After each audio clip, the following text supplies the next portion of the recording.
গত 4-5 দিন আগে সম্ভবত গত বুধবারে ডেনমার্কের কোপেনহেগেনে একটা প্রোগ্রামে এক ভাই প্রশ্ন দেখে বুঝলাম যে নাস্তিক ভাইটা 10-15টা প্রশ্ন করেছেন। এদিকে আমার ফ্লাইটের টাইম কাছাই গেছে, আমি ওই প্রশ্নগুলো টাচই করতে পারি না, খুব দুঃখ রয়ে গেছে আমার মনে।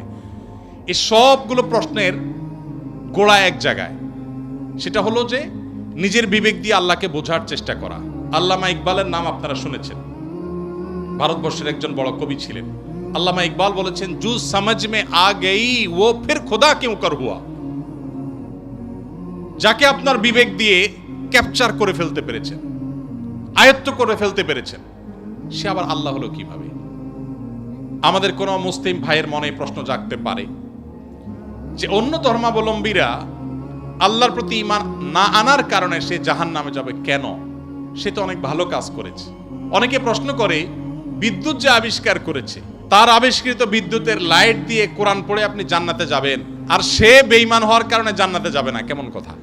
অনেকে প্রশ্ন করেন না? অনেকে প্রশ্ন করেন।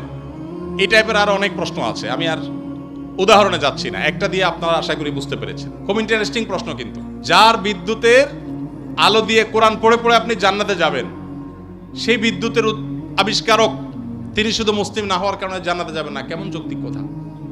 আপনারা অনেক সময় দেখবেন সোশ্যাল মিডিয়াতে কোনো অমুসলিম খেলোয়াড় মারা গেছে বা অমুসলিম কোনো বড় স্টার তারকা মারা গেছে, তো লেখা হয় RIP, রেস্ট ইন পিস।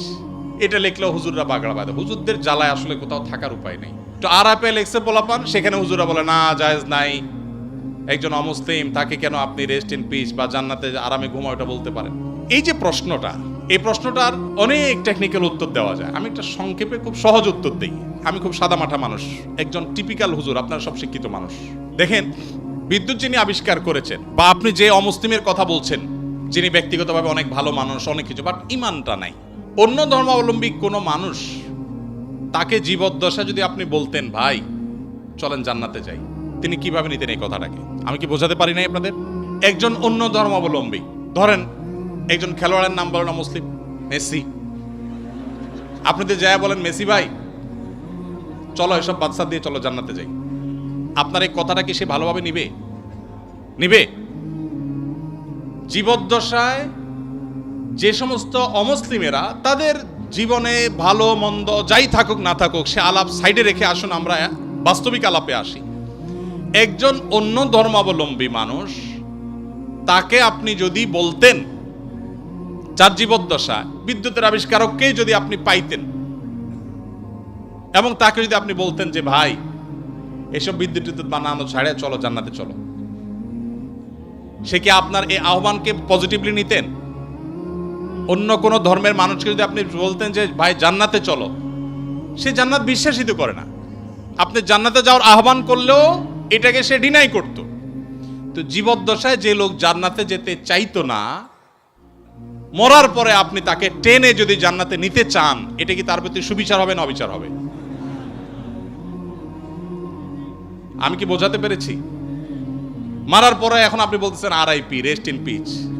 ওয়ারেস সে জীবদ্দশায় তাকে আপনি জাহাজের শেকল দিয়ে বেঁধে টেনেও জান্নাতে নিতে পারতেন না। সে বলতো অসম্ভব, কি বলো তুমি, পাগল নাকি, আমি মুসলমান নাকি, কিসের জান্নাত, আমি যাবো না। যে জীবদ্দশায় জান্নাতে তাকে টেনে নেওয়া যাইতো না, মরার পর আপনি বলতেছেন হ্যাঁ অমুসলিম হয়েছে, তাতে কি হয়েছে, তার তো অনেক ভালো কাজ আছে, তাহলে কেন সে জান্নাতে যাবে না? এটা কেমন অবিচার? আপনার এই চাওয়াটাই তো অবিচার, আপনার এই চাওয়াটাই তো অযৌক্তিক। ভাইরা আমার, আমরা আল্লাহ সুবহানাহু ওয়া তাআলাকে আমাদের মতো করে ভাবি। আমরা চিন্তা করি একটা মানুষের সব ঠিক আছে, শুধু ঈমানটা একটু নাই, শুধু ঈমানটা নেই, আর সব ঠিক আছে। শুধু ঠিক আছে না, আমাদের মুসলমানদের চাইতে অনেক বেশি ডিসিপ্লিন মেনটেন করে, অনেক মাশাআল্লাহ তাদের আচার আচরণ সুন্দর, পারতপক্ষে কোনো পশুকে কষ্ট দেয় না, যদিও মুসলমানকে বোমা মারে, অনেক ভালো ভালো গুণ আছে। এত ভালো একটা মানুষ, এরা জান্নাতে যাবে না, কেমন কথা হলো? সবই আছে, শুধু ঈমানটা নেই। ব্যাপারটা কেমন হয়েছে? ধরুন এই যে মোবাইল ব্যাংকিং, নগদ, বিকাশ, সেটা এম ক্যাশ, অনেকগুলো আছে। মোবাইল ব্যাংকিং বা এই যে ডিজিটাল পৃথিবীতে যে অ্যাকাউন্ট নম্বর, এই টেকনোলজি সম্পর্কে কোনো ধারণা নাই। আফ্রিকার জঙ্গল থেকে একটা মানুষকে আপনি তুলে আনলেন, যেই লোকটা, বা আফ্রিকার জঙ্গল যাওয়া লাগবে না, আমাদের দেশে এখনো অনেক মানুষ এমন থাকতে পারে, কোনো গ্রামে গঞ্জের চিপা চাপায় এমন কোনো মুরব্বী বৃদ্ধ মানুষ থাকতে পারে যে এগুলো কিছু বুঝেন না, যে নাম্বারগুলা ভ্যালু কি।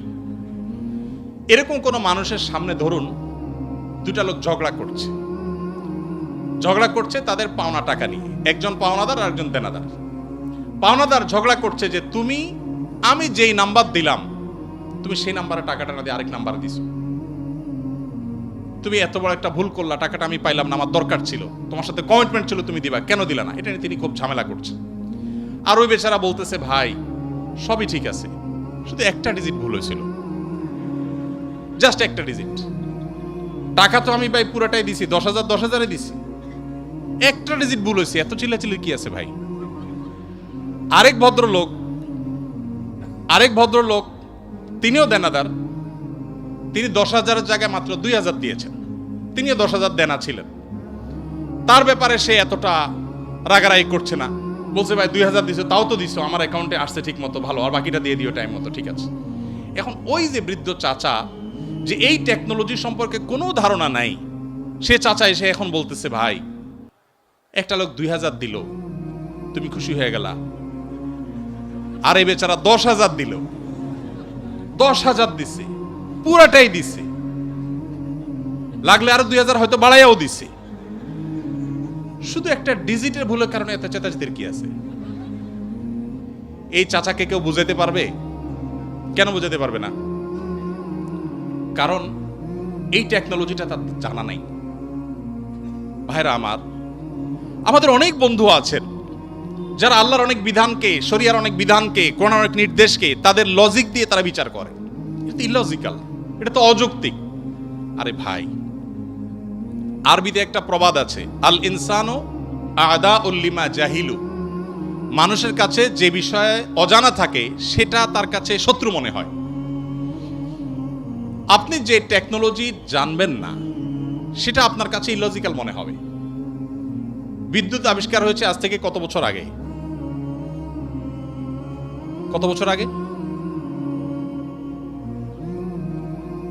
যতশো বছর আগেই হোক, ধরেন 500 বছর আগের পৃথিবীর কোনো মানুষ, বিদ্যুৎ আবিষ্কার হওয়ার আগের পৃথিবীর কোনো মানুষ, তাকে যদি বলা হতো যে এখানে ওয়ালে একটা সুইচ আছে, এখানে টিপ দিলে ওই 20 হাত দূরে ফ্যান ঘোরা শুরু করবে, এটা যদি বলা হতো, তার কাছে এই কথাটা কি লজিক্যাল হতো না ইলজিক্যাল হতো? লজিক্যাল হতো। সে বলতো হাস্যকর, তাই না? ফেসবুকীয় ভাষায় সে বলতো কি, জাস্ট হাস্যকর। টিপ দিবা এখানে ওয়ালে, ফ্যান ঘুরবে 20 হাত দূরে, কিভাবে সম্ভব? ফালতু কথা, গল্পের আর জায়গা পাও না মিয়া। কারণ সেই টেকনোলজিটা জানা নাই। মানুষের তৈরি টেকনোলজি সম্পর্কে এতটুকু গ্যাপ থাকার কারণে যদি কোনো কিছু তার কাছে ইলজিক্যাল মনে হয়, মানুষের সৃষ্টিকর্তা, মানুষের এই ব্রেইনের সৃষ্টিকর্তা আল্লাহ রাব্বুল আলামিনের কাছে তার কোনো আদেশ, তার কোনো নিষেধ, এটার যৌক্তিকতা বাহ্যিক দৃষ্টিকোণ আমার বুঝে আসছে না, তার টেকনোলজি আমি ধরতে পারছি না। ওই যে একটা ডিজিটে বললে কি হয়েছে, শুধু ইমান নাই তাতে কি হয়েছে, এই টাইপের কথাবার্তা অনেকটা সেরকম শিশুসুলভ কথাবার্তা। আল্লাহ তাআলা আমাদেরকে বোঝার তৌফিক দান করুন। ভাইরা আমার, অনেক কথাই বলা যাবে, সময় অনেক গড়িয়ে গেছে, রাত হয়েছে, আমার করতে হবে। ইমানটা আসলে সারেন্ডার করার নাম, আত্মসমর্পণ করার নাম। মানুষ নিজের বিবেক বুদ্ধি দিয়ে আল্লাহ তাআলাকে জাজ করতে চায়। আমাদের তরুণরা, আপনারা বয়সে বেশিরভাগ, এখানে আমাদের টিচারদার যারা আছেন, আমার পিতৃতুল্য, বড় ভাই তুল্য, তারা বাদে বাকি যারা আছেন সবাই স্টুডেন্ট। আপনারা এই বয়সটাতে অনেক হেয়ালিপনা আসে। ও যে বৃদ্ধ চাচার মতো ডিজিটের হিসাব কষাকষি শুরু হয়, আল্লাহর সাথে পাল্লা দেয়া দেই শুরু হয়। আল্লাহ এটা কেন বললেন, ওইটা কেন বললেন? ভাই, আল্লাহ রাব্বুল আলামিন কেউ যদি অমুসলিমের ঘরে জন্ম নেয়, আল্লাহ তাআলাকে যদি সুস্থ বিবেক বুদ্ধি দিয়ে থাকেন, তিনি অসুস্থ না হন মানসিকভাবে, শুধুমাত্র তার কাছে এই জিজ্ঞাসা থাকবে, তার বিবেক তার সৃষ্টিকর্তার পথে তারে পথ নির্দেশ করেছে কি করে নাই। যদি করে থাকে, আল্লাহর একত্ববাদের বিশ্বাসটা শুধু থাকে, আর কোনো বিধান আল্লাহর নাও মানে, গতানুগতিকভাবে সে মুসলমান নাও হয়, তার কাছে ইসলামের দাওয়াত যদি না যায়, তাহলে সে ইসলামের সহিত দৃষ্টিকোণ থেকে মুক্তি পেয়ে যাবে আখিরাতে। আল্লাহ তাআলা কারোর প্রতি জুলুম করবেন না, কারোর প্রতি জুলুম করবেন না। এই টাইপের অনেক প্রশ্ন আছে। গত 4-5 দিন আগে, সম্ভবত গত বুধবারে, ডেনমার্কের কোপেনহেগেনে একটা প্রোগ্রামে এক ভাই, প্রশ্ন দেখে বুঝলাম যে নাস্তিক ভাইটা 10-15টা প্রশ্ন করেছেন। এদিকে আমার ফ্লাইটের টাইম কাছাই গেছে, আমি ওই প্রশ্নগুলো টাচই করতে পারি না, খুব দুঃখ রয়ে গেছে আমার মনে। এই সবগুলো প্রশ্নের গোড়া এক জায়গায়, সেটা হলো যে নিজের বিবেক দিয়ে আল্লাহকে বোঝার চেষ্টা করা। আল্লামা ইকবালের নাম আপনারা শুনেছেন, ভারতবর্ষের একজন বড় কবি ছিলেন। আল্লামা ইকবাল বলেছেন, জু সমঝ মে আ গই ও ফির খুদা কিউ কর হুয়া। যাকে আপনার বিবেক দিয়ে ক্যাপচার করে ফেলতে পেরেছেন, আয়ত্ত করে ফেলতে পেরেছেন, সে আবার আল্লাহ হলো কিভাবে? আল্লাহ তো সে অসীম সত্তার নাম, যে অসীম সত্তাকে আপনার আমার বিবেক দিয়ে, আমার বুদ্ধি দিয়ে তার সকল আদেশ নিষেধের, সকল তত্ত্বের যৌক্তিকতা আমরা ধরতে পারবো না। এটাই তো আল্লাহর অসীমত্বের পরিচয়। একজন অধীনস্থ যদি একজন মালিকের সকল কাজের, সকল পলিসির যৌক্তিকতা তার মাথায় না ধরে, হতে পারে না। কোম্পানির মালিক আর কোম্পানির একজন ড্রাইভার। এখানে আমার বড় ভাই ডাক্তার মহিউদ্দিন ভাই আছেন, এত বড় প্রতিষ্ঠানের মালিক, এতগুলো মেডিকেল কলেজ, এতগুলো মানুষ তার কাজ করে। এখন উনি যদি ওনার একজন সাধারণ কর্মচারীকে বলেন, এই জিনিসটা অমুক জায়গা দিয়ে আসো, ওইটা অমুক জায়গায় নিয়ে আসো, সে যদি বলে স্যার কেন করব? যদি বলে যে অমুক রেটে দিয়ে আসো, স্যার কেন দিয়ে আসবো? কথায় কথা যদি সে স্যার কেন বলে, তাহলে এই মায়ের খাওয়ার উপযুক্ত হবে কি হবে না? কেন মায়ের খাওয়া উপযুক্ত হবে বলেন তো? আরে মিয়া, আমার সব কেন যদি তুমি বুঝে যাইতা, তাহলে তুমি তো ডাক্তার মহিউদ্দিন হয়ে যেতা, তাহলে তুমি তো আকিজ গ্রুপের চেয়ারম্যান হয়ে যেতা, তাহলে তুমি তো শত শত হাজার হাজার কোটি টাকা বিজনেস করতে পারতা।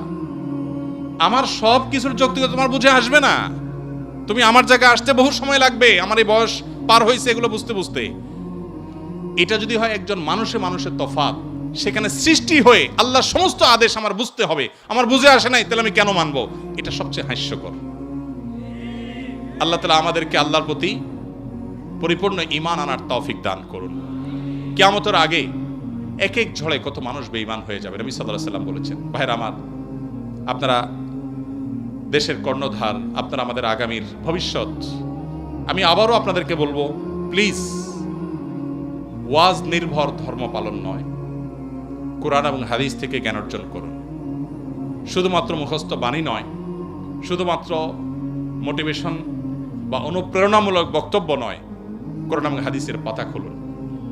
আমি খুব আনন্দিত হই যখন দেখি ইউরোপে, আমেরিকাতে, জাপানে, কোরিয়াতে, বিভিন্ন দেশে আমাদের বুয়েটের, কুয়েটের, চুয়েটের, ডুয়েটের ভাইরা সেসব জায়গাতে ইসলাম নিয়ে এত চমৎকারভাবে গবেষণা করছেন, পড়াশোনা করছেন, স্টাডি সার্কেল করছেন, ইসলাম বিভিন্ন অর্গানাইজেশন খুলছেন, ভালো ভালো কাজ করছেন। আমার বুকটা ভরে ওঠে।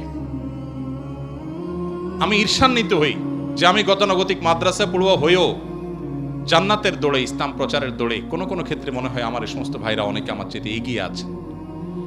আজকে আপনারা যারা আমার কথা শুনছেন, আমি আপনাদের সবাইকে, আমার বোনরা যারা আমার পর্দার আড়াল থেকে আমার কথা শুনছেন, আপনাদের সবাইকে আমাদের আহ্বান রাখতে চাই, আপনি বাঘের বাচ্চা মুসলমান, আপনি ওমর রাদিয়াল্লাহু আনহুর সন্তান, আবু বকরের সন্তান, আপনি স্পেন বিজয়ী তারেক বিন জিয়াদের সন্তান। মেডিকেল সায়েন্স থেকে নিয়ে কোরআনিক সায়েন্স পর্যন্ত এমন কোন সেক্টর না যে সেক্টরে মুসলমানদের সোনালী অতীত ছিল না। সেটিকে উদ্ধার করবার জন্য আপনার নিজেকে আগে আপনার ইসলামটা বুঝতে হবে। আপনি বুঝে শুনে পড়াশোনা করে মুসলমান হতে হবে। সেই চেষ্টাটা আপনারা করবেন, সে আমার আহ্বান রইল।